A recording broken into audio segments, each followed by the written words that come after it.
Oi, pessoal! No vídeo de hoje eu vou contar para vocês a história do conto O Piano, do escritor Aníbal Machado. Quem quiser saber mais sobre a vida e obra do escritor Aníbal Machado, eu vou fazer um outro vídeo e postar aqui no canal que vocês podem acessar e aí vocês vão conhecer melhor esse autor, ok? Hoje eu vou contar para vocês a história do piano. Esse conto, ele narra a história de João de Oliveira, que é casado com Rosália, e eles têm uma filha, a Sara. E a Sara está para se casar. Porém, eles têm um piano muito grande e muito velho que ocupa lugar em sua sala. E esse piano já está incomodando um pouco a família por conta da falta de espaço que eles ficam na casa. O piano ocupa um espaço que será necessário ser utilizado assim que Sara se casar. Então, eles decidem colocar o piano à venda. Porém, as pessoas não dão devido valor ao piano. O João de Oliveira, ele é muito apegado ao piano, porque o piano já está na família há um bom tempo, passou por várias gerações dos familiares. Ele fala que várias mãos tocaram aquele piano, então ele coloca um valor alto no piano e não consegue vender. Várias pessoas vêm ver o piano, vêm até a casa para ver o piano, interessadas em comprar após ele postar um anúncio de venda. Porém, sem êxito, não sai à venda por conta do preço. As pessoas ficam até assim, zombando dele querendo um valor tão alto em um piano que não tem valor por ser uma peça muito antiga, né? Eles falam que pela marca e pela antiguidade ele não tem tanto valor assim. Então, o João decide pegar esse piano e doar para um primo dele. Porém, o primo dele fala que quer o piano, fica super feliz em receber o piano, mas não tem como pagar para alguém ir buscar o piano para ele. Então o João fala, nossa, mas nem de graça não querem esse piano, o que eu vou fazer com esse piano? E a Sara já reclamando também, porque ela quer se casar e o piano está impedindo o casamento dela, dos preparativos do casamento, né? E a esposa dele também falando, não, a gente tem que se livrar desse piano. Mas ao mesmo tempo, o João de Oliveira, ele é apegado ao piano. Ele trata o piano com sentimento, como se aquele piano fosse parte da família. Então eu vou até ler uma parte aqui que eu achei muito interessante, em que ele diz assim, é um amor de piano. Parece até que só de olhar para ele a gente ouve música, resumiu Oliveira, acariciando-lhe a caixa de carvalho. Então, pela dificuldade em vender o piano e também não consegue ninguém que queira esse piano nem de graça, o João de Oliveira toma uma decisão. Ele decide jogar o piano ao mar. E ele encontra grande dificuldade em se livrar desse piano, porque ele pede ajuda ali a um português e um outro homem, e esses homens se recusam a retirar o piano da casa, falam que o piano é muito pesado e que eles não conseguem levar o piano, retirar o piano. Então ele pede ajuda a uns meninos ali e aqueles meninos vêm ajudar ele e ele começa então a retirar o piano da casa para levar o piano e jogar ao mar. Nesse meio tempo, as pessoas começam a falar, nossa, ele tá louco, como que vai fazer isso com o piano, meu? Deixa o piano em casa, né? Aí ele olha para as pessoas assim, para os vizinhos e fala, olha, você quer? Então você vem pegar agora. Eu quero, um vizinho fala, mas eu não tenho como pegar agora, eu preciso arrumar um espaço aqui na minha casa, me dá o tempo. Ele, não, tomei minha decisão, se quiser o piano, pega agora, senão eu vou jogar ele ao mar.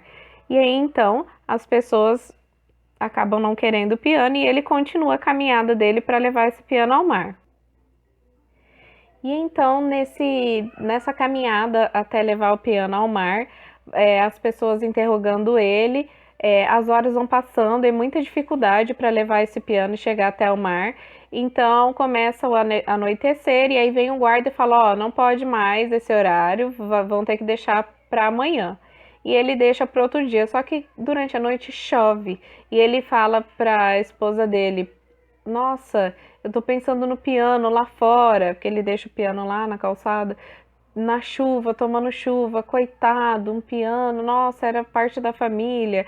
E eles ficam atormentados durante essa noite, não conseguem dormir, até que amanhece o dia e ele resolve continuar a levar o piano.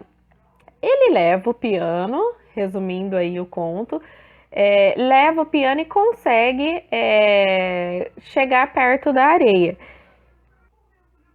E essa parte eu acho um pouco emocionante, eu vou ler para vocês. Na areia, o piano rolou com mais dificuldade. Finalmente, o lambeu a língua comprida das ondas. Algumas famílias de longe na calçada assistiam ao espetáculo. Era preciso empurrá-lo mais, até que a força da arrebentação se incumbisse de arrastá-lo para o fundo. Dois vagalhões enormes se despejaram sem resultado sobre ele. O terceiro fê-lo estremecer, o quarto levou-o para sempre. João de Oliveira, acabrunhado, permaneceu boquiaberto em tempo de ser levado também. Senti um silêncio enorme no mar. Ninguém percebeu que chorava. Tantas lágrimas no seu rosto borrifado se confundiam com as gotas do mar. Então, ele consegue, enfim, jogar esse piano ao mar e começa ali a chorar, e ele está muito próximo ao mar, então as lágrimas se misturam ali com as gotas das ondas. Enfim, ele volta para casa. E aí, quando você pensa que o conto já vai acabar assim nessa tristeza, muitas coisas começam a acontecer, porque as pessoas começam a aparecer querendo satisfação do que ele tinha jogado lá no mar. Durante ainda o tempo em que ele tá ali na areia da praia, várias pessoas se acumulam em volta. E aí eles começam a deduzir que uma pessoa se suicidou no mar, né? Ah, mas o que aconteceu? Por que tem tanta gente aqui na beira da praia? Ah, é porque uma senhora se jogou ao mar, uma família inteira morreu afogado. Começa aquela especulação. E ele vai embora para casa. Estando em casa, ele conversa com a esposa, ele começa a se lamentar por ter jogado o piano. E aí chega um momento em que alguém bate a porta e ele vai abrir a porta, aí entra um sujeito com uma intimação. Havia suspeitas que dentro do piano afundado se escondesse alguma estação de rádio clandestina a qual seu pai quisesse dar sumiço, que, no caso falando com a filha dele, que ele comparecesse ao distrito policial para prestar esclarecimentos. Era medida aconselhada pelo estado de guerra. Que se podia fazer? Então, nesse momento aqui, entra um oficial com uma intimação e pede para que a Sara avise que era para o pai comparecer para prestar esclarecimentos, né? Porque há suspeitas de que no piano tivesse uma rádio clandestina. O período do conto é um período de guerra, né? E eles ficam preocupados aí que ele tivesse querendo se livrar do piano por conta de algo mais. E aí ele vai lá, passa a tarde inteira prestando esclarecimentos, aí ele só fala que era um objeto, ele ainda fala, poxa, eu não posso nem me livrar de uma coisa velha que eu não quero mais, né, caramba. E aí passa o tempo, passam alguns dias e vem uma outra visita e bate a porta. Aí ele abre e o homem, né, ele faz uma pergunta para ele. O que o senhor já tirou ao mar essa manhã? E aí ele fala, eu atirei o meu piano. E ele fala, por um acaso o senhor não sabe que não pode atirar as coisas no mar assim? Né? Você não pode pegar e jogar as coisas no mar assim? Aí ele fala, pois o senhor não sabe que estamos em guerra, que as nossas costas precisam ser protegidas, que os nazistas não dormem, tal. Então, ocorre as pessoas começam a incomodá-lo porque ele jogou o piano no mar. Aí ele fica muito bravo com essas incomodações a ele, aí o povo incomodando ele. E ele fala, mas e se eu quisesse me jogar no mar? Tem algum problema também? Se eu quiser ir lá e me matar? Porque com o meu corpo eu faço o que eu quiser, né? E aí o homem fica meio desconcertado, mas fala pra ele que não, você não pode jogar o que você quiser no mar assim, né?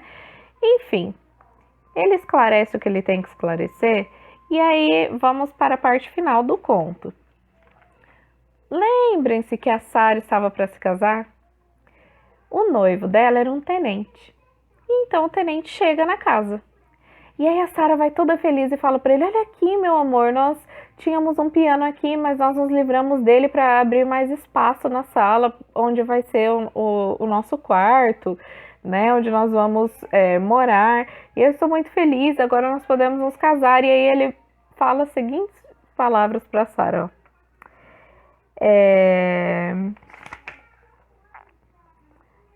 ficou bom, ele fala. E onde vão botar o novo? Aí ela fala, o novo? Aí ele fala, sim, pois não vão comprar outro? Sara e a mãe entreolharam-se com espanto. Eu sou louco por piano, confessa-lhe o noivo. Vocês não fazem ideia de como a música me descansa. Tiro de canhão, toque de corneta, vozes de comando, isso acaba arrebentando os ouvidos, já não aguento mais. Então aí já começa, né, a família ficar naquela desilusão de ter se livrado do piano. Mas aí o João de Oliveira começa a pensar em como estaria o piano lá dentro do mar. Ele fala que o piano estaria livre, mais que ele, que Sara, que Rosália. Quem se sentia abandonado agora era ele, João de Oliveira. Ele e sua família. O piano não. Partira para a aventura, mudara de ambiente, de caráter, com certeza. Antes era de casa, só para a família. Agora já não é mais. Já não é mais seu piano, uma coisa solta no mundo, cheia de vida, de orgulho, que se move embaixo dos mares, que ressoa, que é abraçada por todas as águas e pode ir para qualquer direção. Para que fora bulir com ele?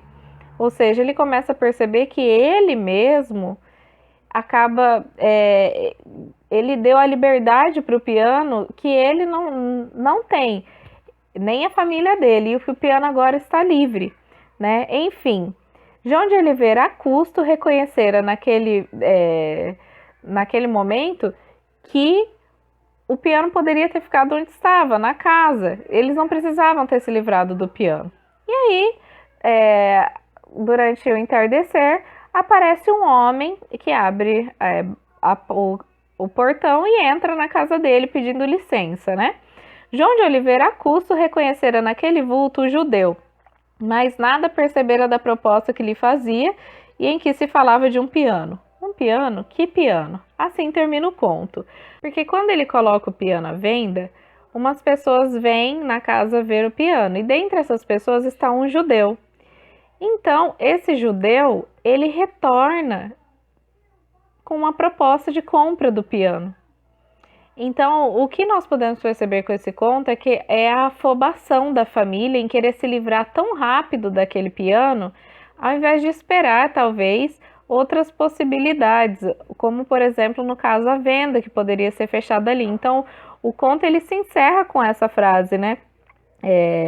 Que o judeu volta para comprar o piano, e aí o João de Oliveira já fala, um piano? Que piano? Ou seja, é como se aquele piano já tivesse tomado vida e já não fosse mais um piano. Eles falam do piano, o piano ele trouxe ali uma série de problemas, mas também trouxe tantas emoções, era tratado como membro da família, que quando o judeu chega e começa a falar de um piano, esse piano se corporificou de tal maneira que o João de Oliveira já nem se lembra que era um móvel, que era um piano. Então o conto ele se encerra assim. Eu gosto bastante desse conto. Um fato interessante que nós podemos perceber, pessoal, é que esse conto, ele é narrado, sua narrativa é feita em um contexto de guerra, né? Então, o contexto da história do conto é um contexto da Segunda Guerra Mundial, em que Hitler iniciou na Alemanha, que era a perseguição contra os judeus. E o conto fala que quem queria resgatar o piano era um judeu. Então, para quem estuda aí, né, pode observar essas relações no conto. Eu falei que cada vídeo eu ia encerrar com um poema de um autor nacional e contemporâneo, né? Então, eu gostaria de ler hoje para vocês um poema que está no livro Os Deuses Comem Pão, que é esse livro aqui. Os Deuses Comem Pão e Outros Poemas, do Marcos Teixeira. O livro é muito bom, eu recomendo a vocês. E eu vou ler o poema Cama de Concreto. Esse poema eu escolhi por quê? Por causa do conto. O conto eu achei um conto triste, com um final triste do piano sendo jogado ao mar, né? Então eu vou ler o poema e vocês vão entender o porquê que eu escolhi esse poema. Cama de Concreto. Quando eu me for, não me enterrem, deixem-me com meu corpo, nem cova nem mausoléu, nenhuma pá de terra, quero uma cama de concreto, a flutuar num lago calmo. O corpo exposto, de barriga para cima, todo nu, em putrefação, entre vermes e vespas. Parte de mim escorrerá para dentro do lago. Todos poderão ver a minha podridão, sentir meu cheiro, o cheiro da morte. Se a vida me provar a existência da alma, saibam todos os que virem que estarei sentado ali naquela cama suspensa, ouvindo as gotas de mim mergulharem no lago. Serei aquelas águas, espelho azul e fundo, das estrelas distantes e inatingíveis.